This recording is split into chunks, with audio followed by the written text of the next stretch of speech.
Avez-vous déjà entendu parler des champs de la mort au Texas? C'est une macabre histoire vraie qui s'est déroulée entre 1971 et 2006. Ce ne sont que 10 hectares de champs marécageux au bord d'une route, mais ils renferment l'un des mystères les plus épouvantables de l'histoire criminelle des États-Unis, avec des dizaines de jeunes filles et de femmes assassinées sur une période de 35 ans. Retraçons ces événements.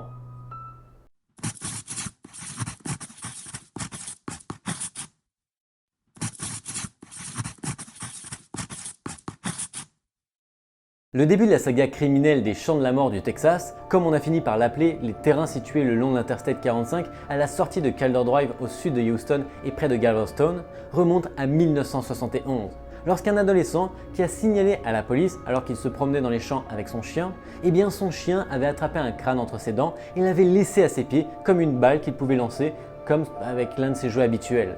Pas du tout traumatisant comme scène, faut l'avouer, pour ce pauvre enfant. En tout cas, aidé par le chien, la police a retrouvé le reste du corps. En fait, c'était des ossements d'une jeune femme qui n'a jamais pu être identifiée et qui a été nommée Jane Doe, utilisée pour les personnes inconnues aux États-Unis, ou John Doe pour les hommes principalement. Depuis lors et jusqu'en 2006, 35 autres corps ont été retrouvés dans ces champs, toujours à proximité de l'Interstate que les habitants, la police et les médias ont rapidement surnommé la route de l'enfer. Dans de nombreux cas, il était difficile, voire impossible, d'identifier les victimes, car la région bénéficie d'un environnement tropical qui entraîne une décomposition rapide des corps. Les premiers cadavres sont apparus à une époque où les techniques d'ADN n'existaient que dans les récits de science-fiction, ce qui ajoute un manque d'expertise à la police et à l'habileté du ou des tueurs, a fait que la grande majorité des crimes sont restés non élucidés.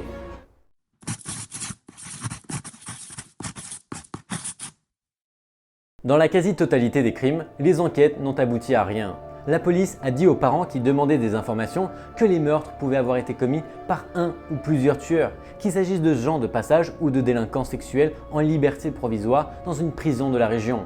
Et elle n'a pas exclu la possibilité qu'il s'agisse d'un voisin, de n'importe lequel de ceux qui arpentent les rues de la ville tous les jours. C'était comme chercher une aiguille ou plusieurs dans une botte de foin. Par exemple, la première recherche informatique des délinquants sexuels enregistrés vivant entre Houston et Galveston, effectuée en 1997, a donné un nombre impressionnant de 2100 noms. Déconcertée, la police est allée jusqu'à suivre de prétendues pistes fournies par des médiums et a même monté une opération de surveillance des champs de la mort pendant des semaines, bien évidemment sans résultat. Pendant que les autorités se ridiculisaient, des proches de certaines victimes menés par Tim Miller, père de Laura Miller, 16 ans, l'une des jeunes filles assassinées, ont décidé de prendre l'enquête en main et malgré l'opposition de la police, ont déblayé plusieurs hectares de terrain à l'aide de tracteurs et de bulldozers et ont retrouvé d'autres corps, portant le total à 35.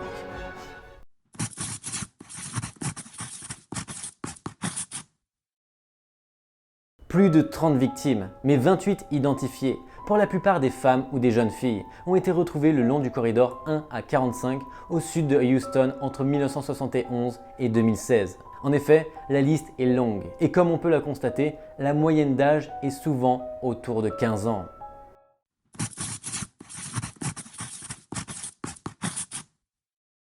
Elle avait 13 ans, le 17 juin 1971, lorsqu'elle a été enlevée à un carrefour d'Alvin alors qu'elle attendait que sa mère, Claire Wilson, vienne la chercher. Claire Wilson a immédiatement soupçonné quelque chose de suspect lorsqu'elle est arrivée et a découvert que sa fille n'était ni au carrefour ni chez une amie à proximité. Cependant, la police a supposé que Colette avait simplement fait une fugue. 5 mois plus tard, les restes de l'adolescente ont été découverts dans les champs de la mort du Texas. Les corps de Brenda Jones, 14 ans, et de Gloria Ann Gonzalez, 19 ans, ont été découverts à proximité. Colette Wilson a été enterrée dans le cimetière de South Park au Texas, à côté de son père et de ses frères John et Ethan.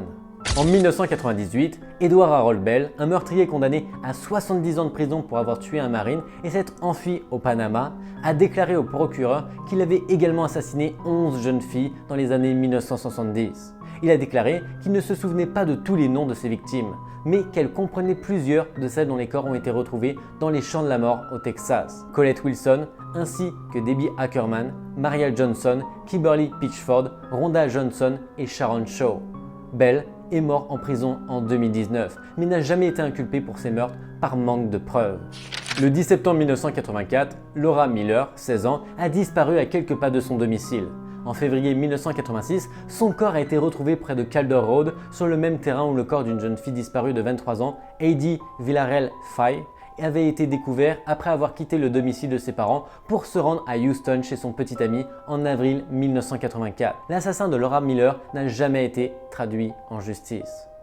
Le père de Laura, Tim Miller, et les parents des autres victimes ne pensaient pas que les autorités en faisaient assez pour trouver le ou les meurtriers. Souvent, on leur disait que leur fille adolescente s'était enfuie de chez elle. Prenant les choses en main, Tim Miller est devenu bénévole dans le domaine de la recherche et du sauvetage. En 2000, il a fondé Texas X-Search, une organisation bénévole qui aide les familles à retrouver leurs proches disparus. Tim Miller soupçonne son voisin, Clyde Edrick, d'être responsable de la mort de Laura. En même temps, Edrick n'est pas hyper clean dans sa vie, comme on pourra en témoigner après sa condamnation de 1984 sur l'affaire de Helen Bisson, une femme qui l'aurait noyé dans un lac de la région et aurait ensuite abusé de son cadavre. Après sa libération en 2021, Edrick a vécu dans une maison de transition.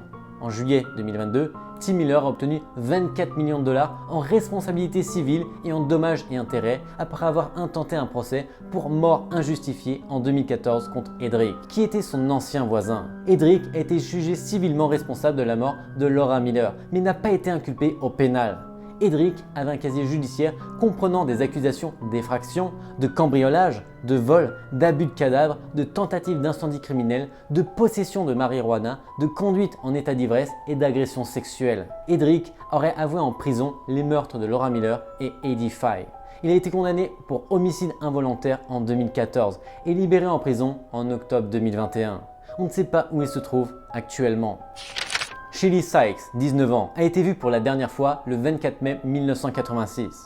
À cette date, selon les aveux des tueurs, Sykes a été renversée par une voiture alors qu'elle rentrait chez elle après avoir travaillé au restaurant Gaydos sur la promenade de Galveston. La voiture de Sykes a été retrouvée le lendemain sur l'Interstate 45 près de Dickinson, mais Sykes n'a jamais été retrouvé. John King a avoué que lui et Gerald Schwartz avaient enlevé et assassiné Sykes lors d'un appel téléphonique à la police d'El Paso en 1987. Le corps n'ayant jamais été retrouvé, les deux hommes ont été accusés d'enlèvement aggravé. Gerald Schwartz et John King ont été reconnus coupables d'enlèvement aggravé en 1988. Ils ont ensuite été condamnés à la prison à vie où ils sont tous deux décédés.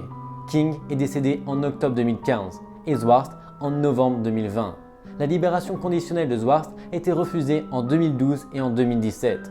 Depuis la disparition de Sykes, sa famille s'est battue pour que les deux hommes restent derrière les barreaux. Susan Renee Richardson, 22 ans, a été vue vivante pour la dernière fois le 7 octobre 1988. 16 ans plus tard, en juillet 2004, ses parents Clyde et Cassie Richardson espéraient enfin obtenir des réponses lorsqu'ils ont retrouvé des fragments d'os sous une maison à Galveston. Les ossements provenaient de l'ancienne maison d'un suspect anonyme dans la disparition de la jeune fille. Un individu a appelé la police de manière anonyme en disant qu'il avait vu deux hommes déplacer les restes des Richardson d'une tombe située sous la maison vers un autre endroit en 1992. L'enquête a cependant révélé que les ossements étaient d'origine animale. Le corps de Donna Prudhomme a été identifié en 2019.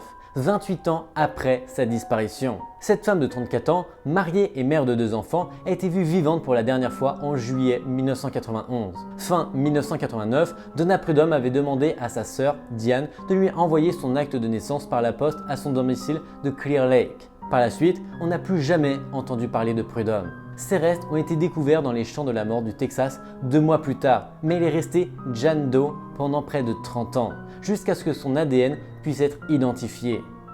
En 2013, le kidnappeur Mark Roland Stallings a avoué derrière les barreaux avoir assassiné une jeune femme en 1991 et avoir jeté son cadavre dans les champs du Texas. Il s'agirait de Donna Prudhomme. Stallings n'a pas été inculpé, mais il serait toujours suspecté de la mort de Prudhomme et d'Audrey Cook, dont le corps a été découvert en février 1986 près de la dépouille de Laura Miller, qui avait reçu une balle dans le dos et plusieurs côtes cassées. Cook a également été identifié en avril 2019 grâce à des tests ADN familiaux. Le corps de Crystal Baker, âgée de 13 ans, a été découvert sous un pont dans le comté de Chambers en mars 1996.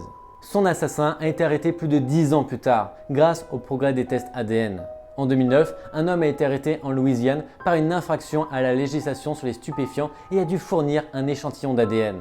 Cet échantillon correspond à l'ADN trouvé sur les vêtements de Crystal. En avril 2012, Kevin Edison Smith a été reconnu coupable du meurtre de Crystal et condamné à la prison à vie sans possibilité de libération conditionnelle. Dans les aveux enregistrés, Kevin Edison Smith a admis qu'il l'avait enlevé puis étranglé avec une lanière de cuir lorsqu'elle avait commencé à se fâcher contre lui. Le matin du 3 avril 1997, les Smithers préparaient des crêpes pour le petit déjeuner dans leur maison de Friendswood. Laura a demandé à sa mère si elle pouvait aller courir avant d'aller manger et sa mère, Gay Smither, a accepté. Gay Smither se souvient du moment où sa fille, Laura, âgée de 12 ans, a disparu le 3 avril 1997. Le corps de Laura a été retrouvé le 20 avril 1997. En juin de cette même année, le tueur en série William Reese a été reconnu coupable du meurtre de Laura. Reese était déjà en prison lorsqu'il a avoué le meurtre de Laura et de deux jeunes femmes également disparues en 1997, Jessie Kane, 17 ans, et Kelly Cox, 20 ans. En septembre 1997, il a été reconnu coupable de l'enlèvement et de la tentative de meurtre de Sanda Spago, 19 ans. Il a été condamné à 60 ans de prison. De plus, près de 2 décennies plus tard, en 2015, il a été découvert que l'ADN de Reese correspondait à un échantillon d'une robe appartenant à Tiffany Johnston, une jeune fille de 19 ans assassinée en Oklahoma en 1997. Reese a été reconnu coupable du meurtre de Johnson en août 2021 et condamné à mort. Gay Smithers a assisté au procès de Johnson et a déclaré à la chaîne de télévision texane Q11 que justice avait été rendue.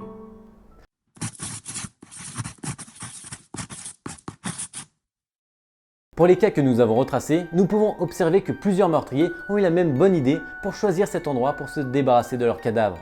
Coïncidence ou pure coïncidence, peut-être que cet endroit recèle quelque chose de sinistre, quelque chose qui dérange ou attire les pires esprits de la région. Mais quelque chose que l'on peut noter, ce qui est certain, c'est que les crimes se sont tous produits lorsque les victimes étaient seules. À ce jour, il reste encore des crimes non résolus, peut-être des victimes qui n'ont jamais été retrouvées. Mais si vous passez par ces camps de la mort, mieux vaut ne pas être seul. J'espère que vous avez apprécié cette vidéo. N'hésitez pas à me faire part dans les commentaires comme d'habitude de vos recommandations ou si vous avez d'autres cas en tête que vous souhaiteriez sur lesquels j'aborde. Dans tous les cas, je vous dis à vendredi prochain sur cette même chaîne et d'ici là, bye bye.